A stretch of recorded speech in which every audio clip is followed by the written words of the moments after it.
बहुमुखी प्रतिभा की धनी अभिनेत्री गरिमा अग्रवाल ने बॉलीवुड में अपनी मजबूत जगह बना ली है। मेरठ में एक स्कूल का सफल संचालन करने वाली गरिमा अग्रवाल आजकल फिल्मों, वेब सीरीज और टेलीविजन का जाना पहचाना नाम बन चुकी है। दर्जनों धारावाहिकों और फिल्मों में अपने दमदार अभिनय और खूबसूरती के कारण देश भर में क्रांति धारा का नाम रोशन करने में एक्ट्रेस गरिमा अग्रवाल लगातार प्रयासरत हैं। वीडियो में देखिए शारदा एक्सप्रेस की एक्ट्रेस गरिमा अग्रवाल के साथ एक्सक्लूसिव बातचीत। क्रांति धर्म ने एक से एक बड़ी हस्तियों को जन्म दिया है और एक से एक बड़ी हस्तियों ने इतिहास लिखा है। चाहे 1857 की क्रांति हो, चाहे बड़े खिलाड़ी हों, चाहे कवि हों, गीतकार हों, लेखक हों या फिर आपके आम जन एजुकेशन डिपार्टमेंट से जुड़े लोग हों, कहीं भी हों, मेरठ का नाम हमेशा लोगों ने रोशन किया है। और ख़ासकर तब जब यहाँ से जाके बाहर मुंबई में जाकर मैं आपको एक ऐसी शख्सियत से परिचय करा रहा हूँ जो एक नहीं, दो नहीं, 3 विधाओं में पारंगत हैं। एक कुशल गृहिणी, एक टीचर और एक अभिनेत्री। अब आप सोचेंगे कौन हो सकता है मेरठ में? यह गरिमा अग्रवाल। जिन्होंने टीवी देख रहे हैं, धारावाहिक देख रहे हैं, फिल्म देख रहे हैं, उनके लिए गरिमा अग्रवाल कोई परिचय की मोहताज नहीं है। लेकिन मैं आपको बता दूं, ये उस परिवार से आती हैं जहां का बैकग्राउंड एजुकेशन का रहा है। इनके कहने का मतलब कि एजुकेशन से शुरुआत करके उन्होंने उस उम्र में बॉलीवुड में प्रवेश किया जब लोग कहते हैं कि हमको रिटायर हो जाना चाहिए। आज की तारीख में गरिमा अग्रवाल मुंबई नहीं, इंडिया में किसी से छुपी भी नहीं है और इनके बारे में हर कोई जानता है। एक खूबसूरत चेहरा और एक खूबसूरत अंदाज, बातचीत करने अंदाज, ये आपको भी थोड़ी देर में पता चल जाएगा कि गरिमा अग्रवाल की कितनी गहराई है।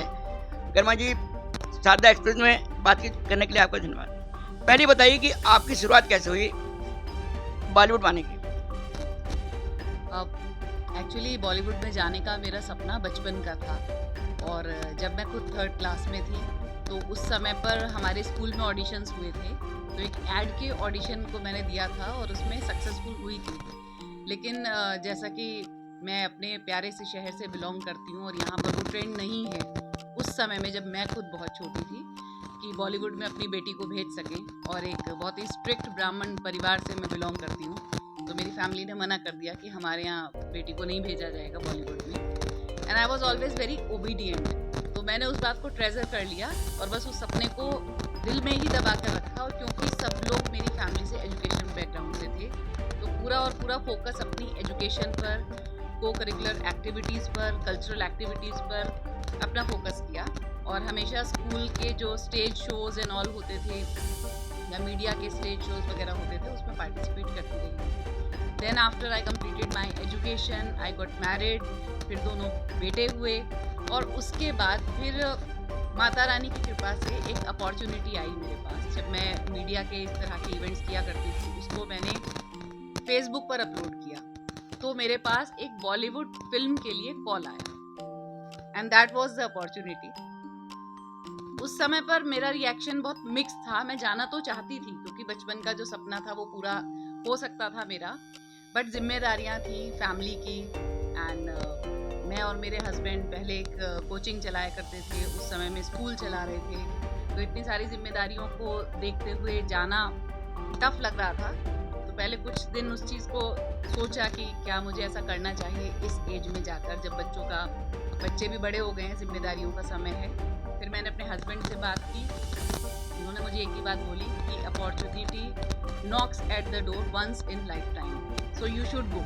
मैंने अपने पापा से बात की, दोनों मतलब अपनी जो मेरी फैमिली है और जो मेरे पापा की फैमिली है, भाई बहनों से सबसे बात की। सबने मुझे मोटिवेट किया। ये मेरे लिए बहुत बड़ी ब्लेसिंग थी कि सबने मुझे मोटिवेट किया कि यस, अगर आपको मौका मिल रहा है तो यू शुड गो।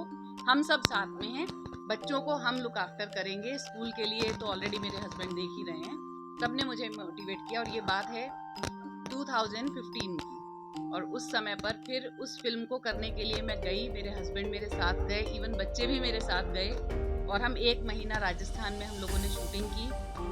वहाँ से फिर ये लगा कि हाँ, मैं एक्टिंग कर सकती हूँ, क्योंकि इससे पहले मैंने परफॉर्मेंस तो बहुत सारी की थी अपने स्कूल में, कॉलेज में, मीडिया के प्रोग्राम्स में, लेकिन कभी भी कैमरा फेस नहीं किया था।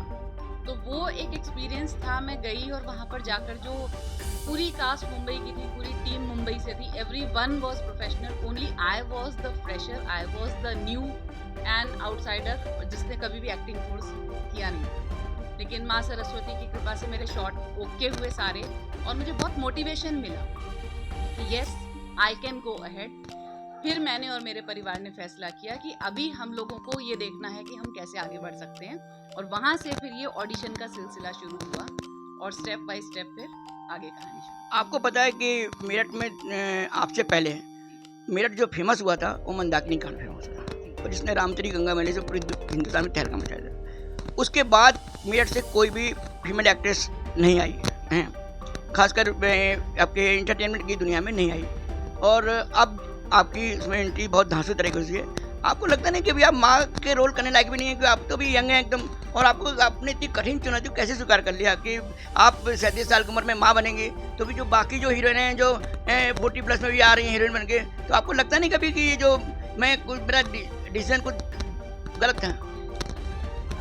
मैं ये कहना चाहती हूँ कि मैं एक तो 37 की एज में मुझे मौका मिला बॉलीवुड में जाने का, जिस सपने को मैं साइड कर चुकी थी। So I was feeling myself very much blessed कि जिस चीज़ को मैंने दिल से बचपन में चाहा था वो आज पूरी हो रही है। और रही बात माँ का किरदार निभाने की, तो मुझे कोई कन्फ्यूज़न अपने विषय में नहीं थे। ऑलरेडी 2 बच्चों की माँ मैं थी, 2 बेटों की मदर थी मैं, तो मुझे लगा कि ये जो कैरेक्टर मैं अपनी लाइफ में रियल लाइफ में प्ले कर रही हूँ वही मैं अगर ऑन स्क्रीन करूँगी तो वो बेस्ट होगा। जबकि मुझे कुछ डायरेक्टर्स ने, प्रोड्यूसर्स ने बोला भी कि आप आई हैं यहाँ पर, सब लोग हीरोइन बनने के लिए आते हैं और आप मदर के कैरेक्टर के लिए आप ऑडिशन दे रही हैं या मीटिंग कर रही हैं, तो आप तो हीरोइन के लिए ट्राई कीजिए, अभी आपका हो सकता है हीरोइन में selection. But I always believe in slow and steady wins the race. मुझे पता था कि मैं 2 बच्चों की माँ हूँ, मेरा एज ग्रुप क्या है, क्राइटेरिया क्या है, और मैं अपने विज़न में बहुत क्लियर थी कि अगर मैं माँ के किरदार में जाऊंगी तो बहुत बहुत आगे जाऊंगी, कोई कंफ्यूजन नहीं था मुझे। और हर फिल्म में लीड्स के बाद में माँ एक ऐसा किरदार होता है जिसके बिना फिल्म कभी भी पूरी नहीं होती, कहानी पूरी ही नहीं होती। तो मैंने उनको यही बोला, मैंने कहा sir I don't have any confusion about my character and I am very much happy to play mother, और मैं अपनी पहचान यही बनाना चाहती हूँ कि जब मैं इस दुनिया से जाऊँ तो उससे पहले सारे जितने भी लीड स्टार्स होंगे उनकी मदर परफॉर्म करके जाऊँ। अभी आपको क्या लगता है कि आपकी आइडियल मदर कौन है बॉलीवुड में, जिसको आपको लगा कि मुझे आपके जो निरूपा राय है या लीला चिटनेस है या आपका लीला मिश्रा है या आपके जो नई लड़कियाँ हैं रीमा लागू वगैरह हैं, बहुत हैं, तो आपको किसके कैरेक्टर ने ज़्यादा प्रभावित किया? देखिए, अगर मैं बचपन से जिन फिल्मों को देखकर बड़ी हुई हूँ, चाहे वो बात रॉय जी की हो, नूतन जी की हो, या जितनी भी मदर्स रही हैं हमारे बॉलीवुड में उनकी हो, जो आंखों में आंसू लाने वाला किरदार होता है वो माँ का ही किरदार होता है। मैं उससे हमेशा से बहुत इम्प्रेस थी, क्योंकि we all are Indians and we are very touchy people. तो कहानी में जब इमोशनल मोमेंट होता है तो सारी ऑडियंस कनेक्ट कर लेती है अपने आप को। लेकिन as a role model I appreciate Reema Lagoo ji, क्योंकि मैंने उनके बहुत सारे माँ के किरदार में भी बहुत सारे वेरिएशंस देखे हैं।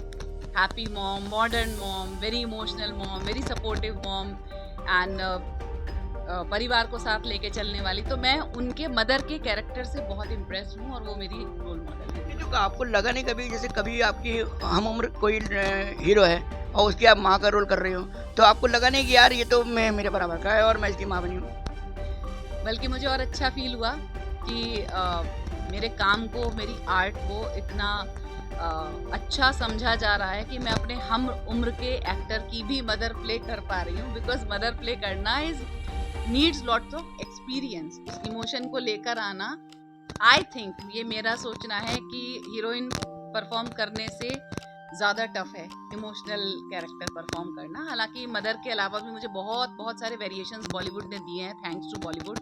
मैंने इंस्पेक्टर परफॉर्म किया, डॉक्टर परफॉर्म किया and lots of characters I have played. तो I am blessed in that way कि मदर परफॉर्म करने के बाद मुझे बहुत सारे वेरिएशन मिले हैं, but still I love the best to perform. एक अब तक 56 फिल्म आपने देखी होगी दया नायक की, तो ये आप पे लागू नहीं होता कि अब तक 37? अच्छा है, क्योंकि मुझे ऐसा लगता है कि मेरी कम उम्र में शादी हो गई थी और बच्चे हो गए, तो मुझे लगता है कि माता रानी ने मुझे इस बात के लिए खुद चुना कि पहले अपनी पारिवारिक जिम्मेदारियां पूरी कर लो और उसके बाद फिर पूरा फोकस अपने करियर पर करो। क्योंकि मेरी दिली इच्छा थी कि मैं एक्ट्रेस बनूं बचपन से, जब से मैं छोटी थी। और आज ये चाहती हूँ कि जब मेरा अगला जन्म होगा तो मैं एक्ट्रेस ही बनना चाहती हूँ। I love my passion this much. अब तक आपने कितने धारावाहिक और कितने फिल्मों में काम किया आपने? करियर की शुरुआत मैंने फिल्म से की, उसके बाद कुछ हिट शोज मैंने किए हैं, लाइक जातना पूछो प्रेम की, तोरा मन दर्पण कहलाए, इश्कबाज, इश्क सुभान अल्लाह, उनमें मैंने कंटिन्यूटी प्ले किया। उसके बाद एक समय ऐसा आया जब मुझे लगा कि मेरा interest film, web series and ads में ज़्यादा है। Then I switch to the films. और अगर आप नंबर पूछना चाहेंगे तो शायद माता रानी की कृपा से वो मैं नहीं बता पाऊंगी, लेकिन हाँ, कुछ जो मेरे दिल के करीब फिल्में हैं उनका मैं जिक्र करना चाहूँगी। जैसे अभी नेटफ्लिक्स पर मेरी फिल्म है महाराज, यशराज बैनर की, वो मेरे दिल के बहुत करीब है। उससे पहले राजश्री प्रोडक्शंस की फिल्म है दोनों, सिनेमा रिलीज थी बट अभी आप Z5 पर देख सकते हैं। इसके अलावा अमेजोन पर है जहाँ चार यार, that was very close to मी।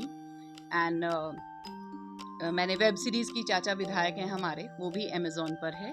और कुछ मेरी आने वाली फिल्में हैं, महेश भट्ट सर की फिल्म है तू मेरी पूरी कहानी। एंड बहुत सारे ऑडियंस हैं जो नीम करोली बाबा जी के भक्त हैं, तो मैं भी कहूँगी कि बाबा जी के आशीर्वाद से मुझे मौका मिला एक ऐसी फिल्म का हिस्सा बनने का, नीम करोली बाबा जी की बायोपिक, जिसमें मैं खुद नीम करोली बाबा जी की माँ का किरदार प्ले कर रही हूँ, जो इस साल रिलीज होने वाली है। अच्छा, ये लोग कहते हैं कि टीवी के जो धारावाहिक हैं वो ज़्यादा लंबी रेस के घोड़े हैं या वेब सीरीज या फिल्म? देखिए, ओपिनियन अपना अपना है। It's all about the matter of choice only. TV एक अलग जोन है एंड फिल्म, वेब सीरीज और एड्स एक अलग जोनर है। ऐसा कुछ नहीं है कि आप डिसाइड कर सकें कि क्या ज़्यादा लंबा चलने वाला है। आपके ऊपर डिपेंड करता है, क्योंकि दोनों का एक्टिंग क्राइटेरिया बिल्कुल अलग है। तो बेहतर यही होता है कि आप जिस तरह के पैशन के लिए डिवोटेड हैं, आप उस दिशा को चुनें तो बेहतर है। अच्छा, आपने बॉम्बे में तो अपना पैर जमा लिया है, आपको लगता है कि जब आप लौट के जब आप आएंगे बॉम्बे हैं, तो क्या मेरठ को भी आप ऐसा कोई देंगे सब में एकेडमी वगैरह, या जो आप इतना नाम कमा के आएंगी और नाम कमा भी रही हैं, तो क्या मेरठ में भी ऐसे कोई एकेडमी हो जैसे आप जैसी लड़की जो जिसको 37 साल तक इंतजार ना करना पड़े, 15-16 साल में वो तैयार हो जाए, ऐसा कोई अपनी योजना है? देखिए, मैं मेरठ से कभी अलग हुई ही नहीं हूँ, और being the managing director of the school, मैं इस तरह के सेमिनार्स रखती रहती हूँ कि स्टूडेंट्स को अगर लाइफ में आगे जाना है, अगर हम बॉलीवुड की ही बात करें, आगे जाना है तो उनको किस डायरेक्शन में हार्ड वर्क करना चाहिए। तो जैसे एक छोटा सा उदाहरण मैं देती हूँ, और मैंने अपना जो मेरा सोशल मीडिया पेजेस हैं, इंस्टाग्राम, फेसबुक, उस पर भी इस तरह के मोटिवेशनल वीडियोज़ में अपलोड करती रहती हूँ कि किसी भी फील्ड में जाने के लिए ये ज़रूरी नहीं है कि आप सबसे पहले वहाँ पहुँच जाएं।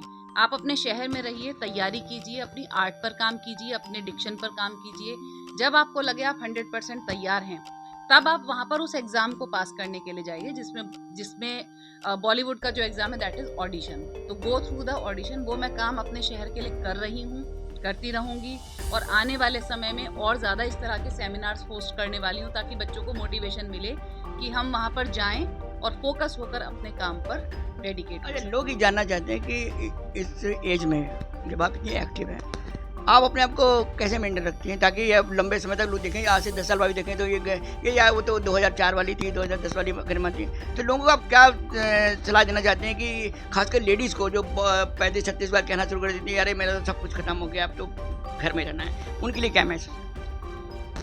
मुझे लगता है कि ईश्वर ने हमें ये शरीर दिया है, यही हमारा मंदिर है। हमें लाइफ में प्रायोरिटी अपनी हेल्थ को देनी चाहिए। ईश्वर ने जो शरीर दिया उसको हमें एक मंदिर की तरह रखना चाहिए। सबसे पहले हमें अपने दिन की शुरुआत अपनी हेल्थ से करनी चाहिए, वही मैं करती हूँ।